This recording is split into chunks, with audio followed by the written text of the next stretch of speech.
Welcome to learning path. आज का हमारा मौजू है हसद, कि बच्चों को हसद से कैसे बचाया जा सकता है।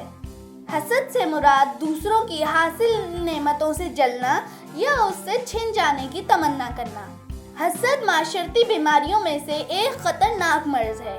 वालिदैन को अगर बच्चे में ऐसी कैफियत महसूस हो जिससे हसद पैदा होने का खतरा हो, इस सूरत हाल में वालिदैन को चाहिए कि बच्चे के मनफी जज्बात को प्यार और मोहब्बत से ख़त्म किया जाए।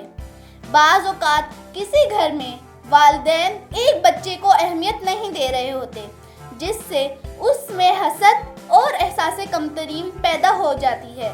आम तौर पर वालिदैन का गैर मुनसिफाना रवैया बच्चों में हसद और सरकशी के जज्बे को उभारता है।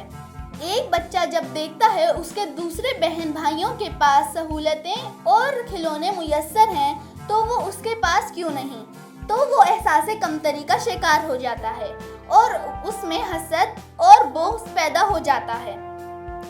इस सूरत हाल में वालिदैन को बच्चों के दरमियान हर मामले में अदलो इंसाफ से काम लेना चाहिए, ताकि इनमें हसद का जज्बा पैदा ना हो सके। बच्चा जब किसी दूसरे बच्चे के पास मौजूद चीज़ देखकर उसकी ख्वाहिश करे तो मुमकिन हो सके तो उसे ले दी जाए, और अगर मुमकिन ना हो सके तो उसे प्यार और मोहब्बत से समझा दिया जाए। किसी घर में जब न्यू बॉर्न बेबी होता है तो वो सब लोगों की तवज्जो का मरकज़ बन जाता है। सब उसे चूमते हैं, प्यार करते हैं, उसे खिलाते हैं, उसे गोद में लेते हैं, लेकिन उससे पहले वाले बहन भाई में हसद पैदा हो रहा होता है।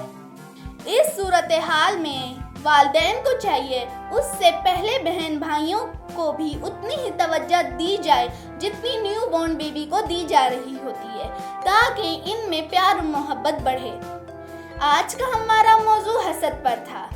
आप हमारे चैनल को सब्सक्राइब करें, लाइक करें, शेयर करें और अपनी तजवीज़ हमें कमेंट्स में आगाह करें।